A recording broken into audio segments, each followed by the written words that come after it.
My name is Sharon Ellis. I've lived in Astoria, Oregon my whole life, long enough to know how the salt air creeps into your bones and never leaves, how the fog rolls in thick at night and swallows whole streets, and how a logging accident can take your husband in the morning and leave you standing at the sink by nightfall wondering how you'll raise 2 kids alone. That accident left me with no choice but to find steady work. So I took the night janitor job at St. Brigid's Medical Center. It paid better, gave me benefits, and kept me close enough to home that I could be there for my children before school and after. I thought it was just a job. Hard, exhausting, but safe in its own way. What I didn't realize was that hospitals at night have their own kind of shadows, and one of them found me. The ER after dark is a place most people never see, and if they do, it's because something has already gone very wrong. The air there is always sharp with disinfectant, but beneath it is another smell. Iron from blood, sour breath, the faint tang of fear. The walls are too white, the lights too bright, yet the corners always feel darker than they should. I'd roll my cart past curtained bays, where muffled voices rose and fell, past waiting rooms where families sat clutching coats in their laps like lifelines. And I kept my head down, because that's what you do when you're invisible.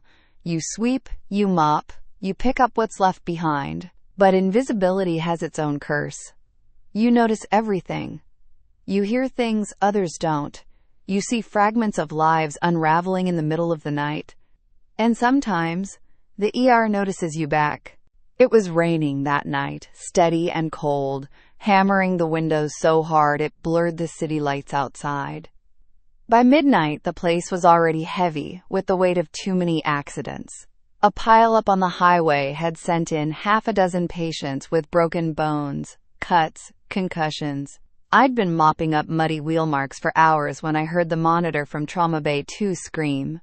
Not the usual tone that bleeds into the background after years of working there, but something sharper, more insistent. It cut straight through me. I pushed my cart down the hall, telling myself I was just being jumpy, just tired. But when I reached the bay, the curtain wasn't fully drawn. I shouldn't have looked. I know that. But I did. Inside, a boy, barely out of his teens, lay on the gurney, his skin pale as wax under the fluorescence. A doctor was leaning over him, giving orders in clipped tones, while 2 nurses worked frantically to stabilize him. "Pressure's dropping," one said, and I could hear the crack in her voice. And then it happened. His eyes opened. They were glassy, unfocused, but they found me. Through the flurry of hands and the half-drawn curtain, he looked right at me. His lips moved. No sound came out, not over the alarms and the shouts, but I could see what he said as clearly as if he'd whispered it in my ear. My name. Sharon. Once. Then again. My whole body went cold. I stumbled backward, knocking my mop handle against the door frame with a clang.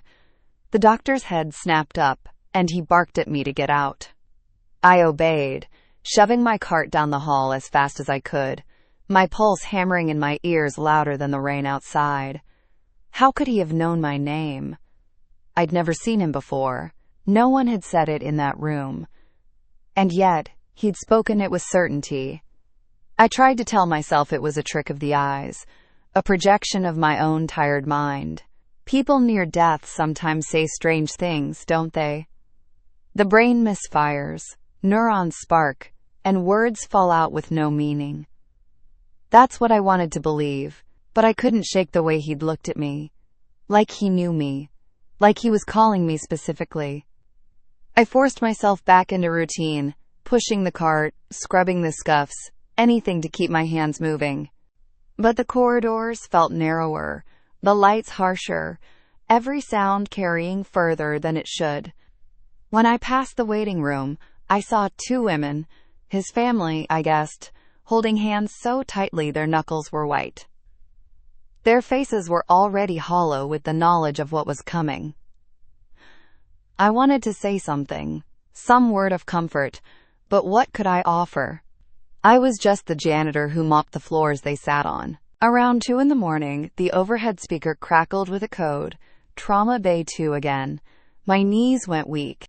I stayed frozen in the supply closet for a long moment, the echo of his eyes on mine still burning in my head. By the time I returned to the hallway, the code team had flooded the bay. The curtains sealed off tight this time. I could hear the rhythm of compressions, the clipped commands, and then the silence. The silence was worse than any sound.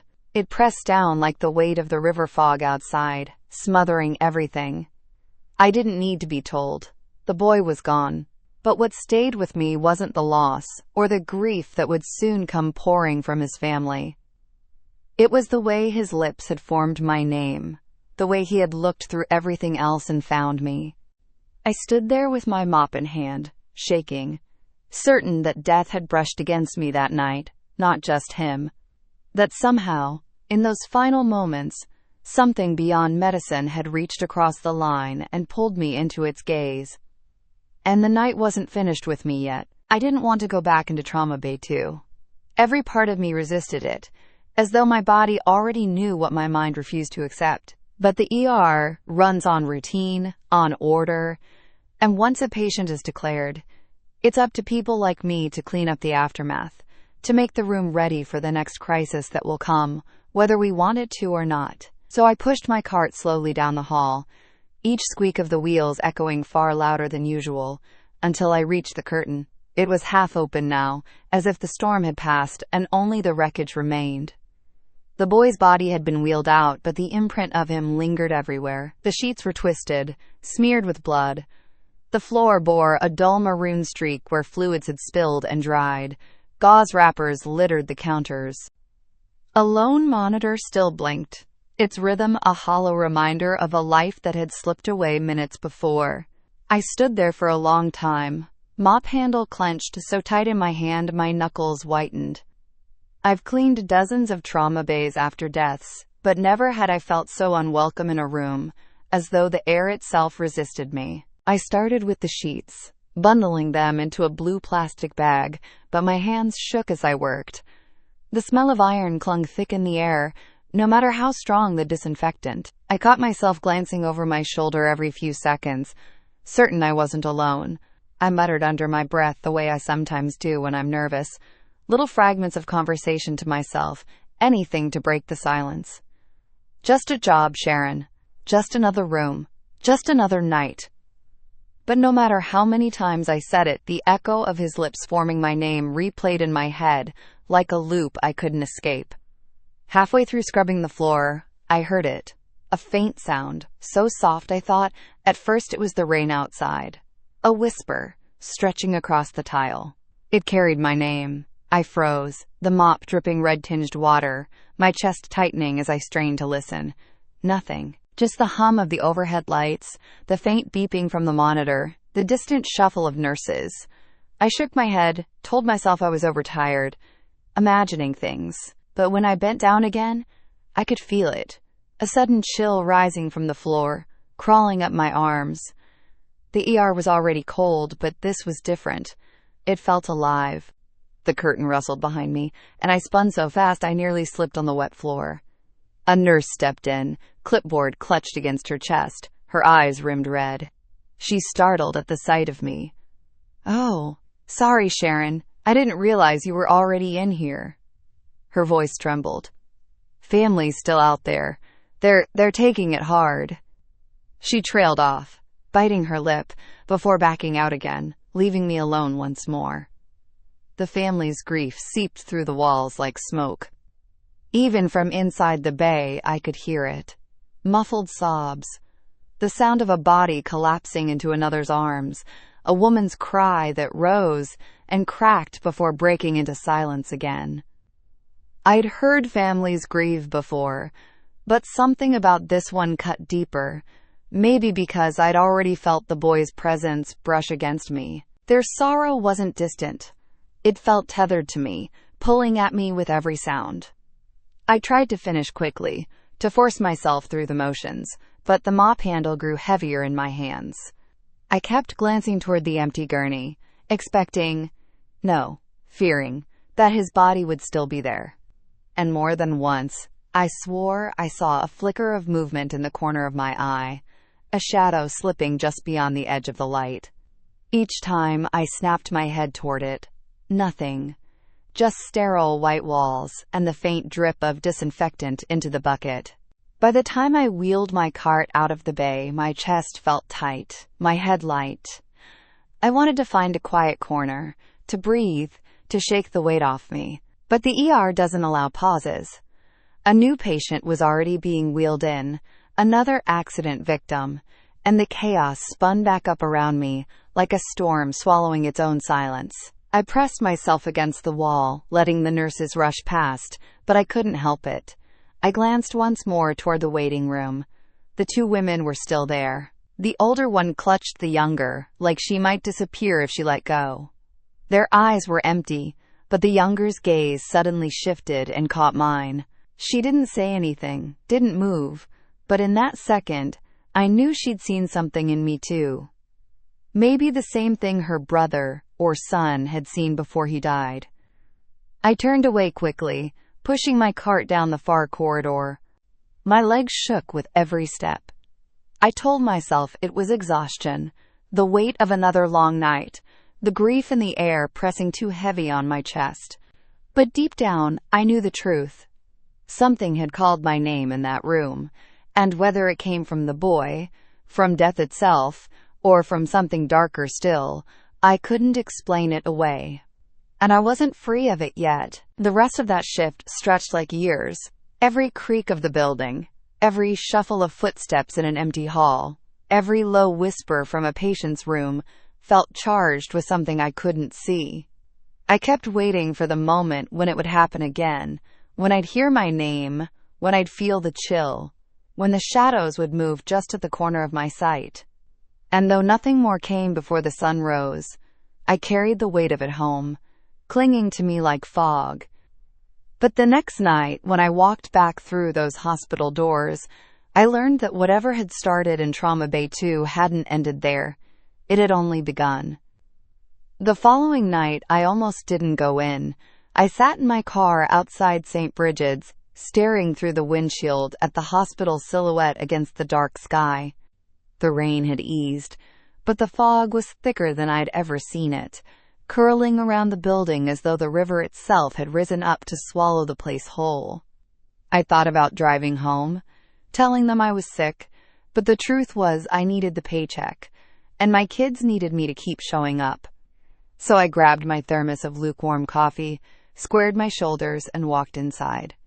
Hospitals always smell the same. Antiseptic, cold food from the cafeteria, a hint of sweat that never fully leaves the air.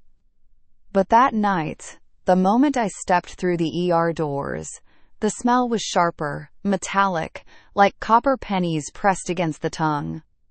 I knew instantly it wasn't just in my head. The nurses at the desk looked tired, drained, and one of them muttered that it had already been a bad night. I pushed my cart toward the far corridor, telling myself to keep moving, to lose myself in routine. But Bay 2 stopped me in my tracks. It was empty, freshly stocked, curtains open, spotless. And yet, it wasn't. The air inside that room was heavy, the kind that clings to your skin. I could almost hear the faint echo of monitors, though nothing blinked or beeped inside. I forced myself to walk past, but my hands tightened on the cart handle until they ached. I began my rounds, wiping down waiting room chairs, gathering discarded coffee cups, mopping muddy prints from the floor. Every sound seemed amplified. The squeak of my shoes, the rattle of my cart, the distant cry of a patient down the hall. I tried to focus on each small task, to ground myself in motion, but midway through cleaning a bathroom, I heard it again. My name, faint but clear. Sharon. The voice was low, almost tender, and it came from behind me. I spun around so fast my mop clattered against the wall.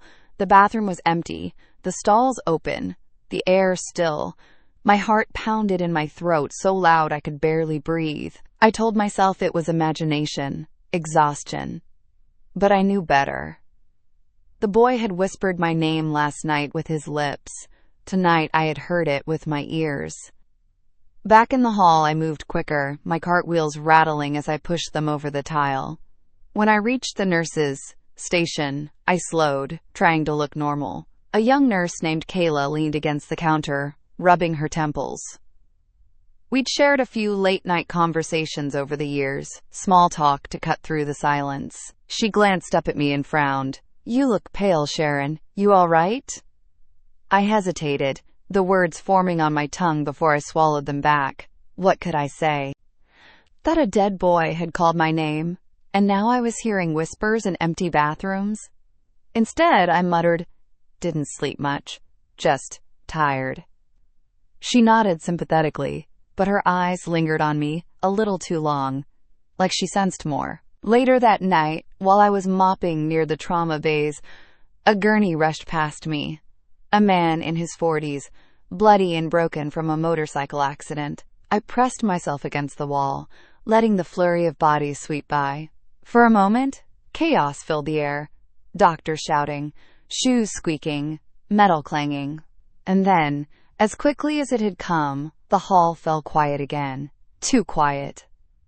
I realized I was standing directly in front of Bay 2. The curtain was drawn, but a shadow moved behind it. Slowly. Deliberately. The room was supposed to be empty. My breath caught. My body frozen in place, mop still dripping in my hand. Then, without warning, the curtain shifted just slightly, as if someone had brushed it from the inside. I forced myself to move, to push the cart down the hall, every nerve in my body screaming to run. My throat felt tight, my skin cold. I wanted to believe it was a nurse inside, or maybe a patient moved there without my knowing. But deep down, I knew. That room hadn't been empty since the boy died. The rest of the shift blurred into fragments, the sound of footsteps behind me in deserted corridors, a sudden cold draft that carried no source. The sharp crackle of the intercom, though no announcement followed.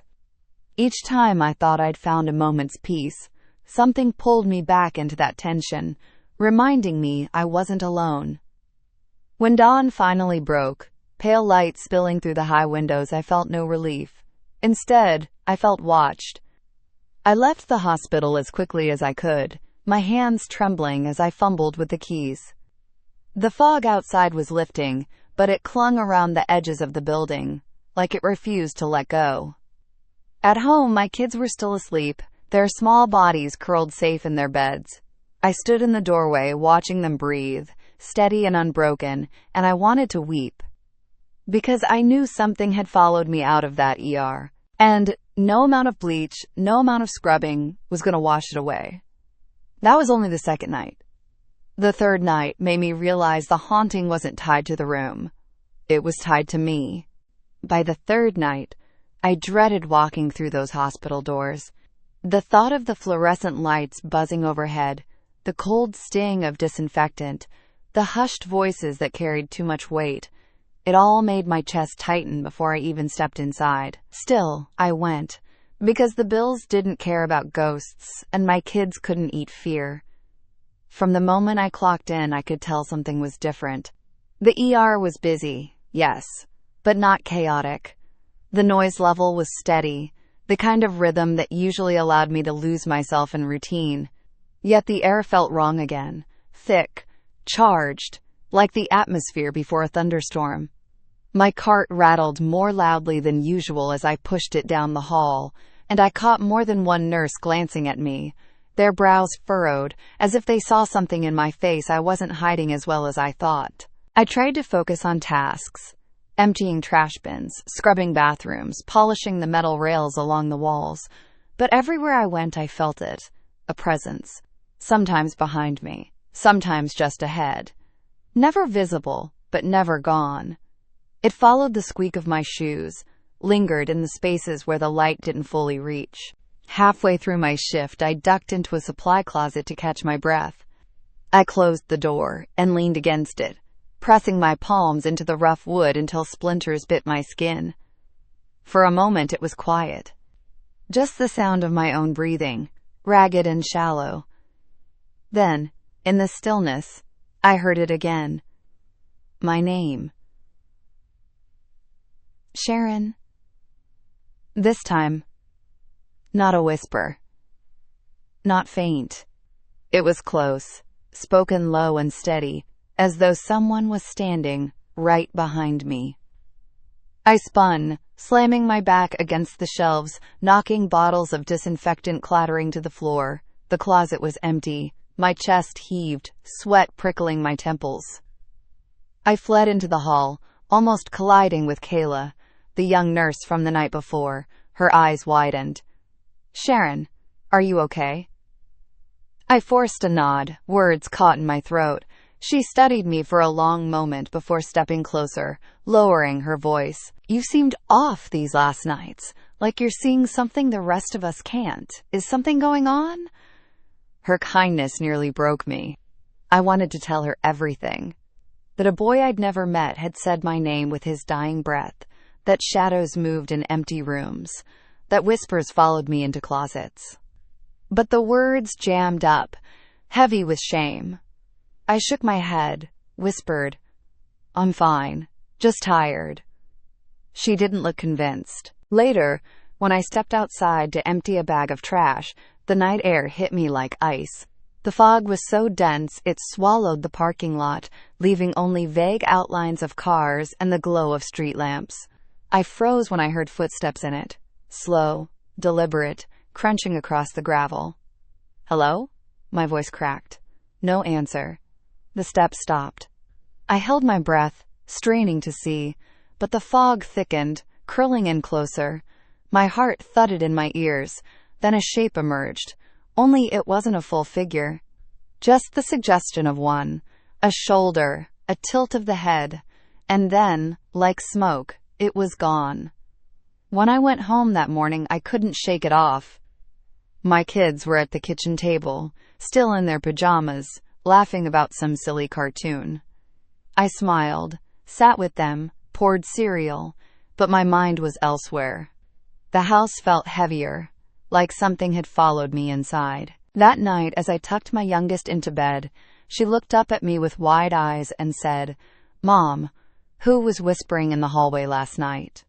My blood turned to ice. I forced a laugh, smoothed her hair, told her she must have dreamed it. But my hands shook as I closed her door. Over the next few nights, little things kept happening. My mop left streaks on floors I knew I'd cleaned perfectly. Trash bags shifted when I turned away. Once, while mopping the far corridor, the lights flickered and every door along the hall rattled in unison, like something was passing through. I dropped the mop and ran, not caring who saw. And the worst part? The staff started noticing. Whispers followed me, just not the kind I heard in empty rooms. "She looks pale." She jumped at nothing again. Maybe she needs a break.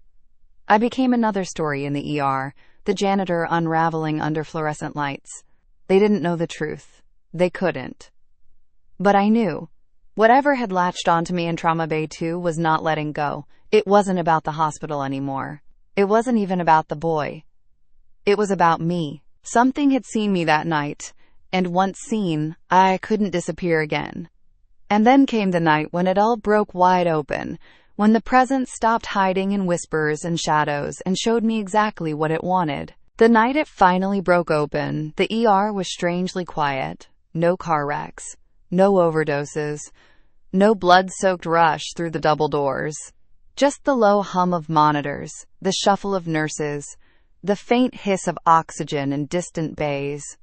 On paper, it should have been an easy shift. But I'd been doing this long enough to know that silence in a hospital is never peace.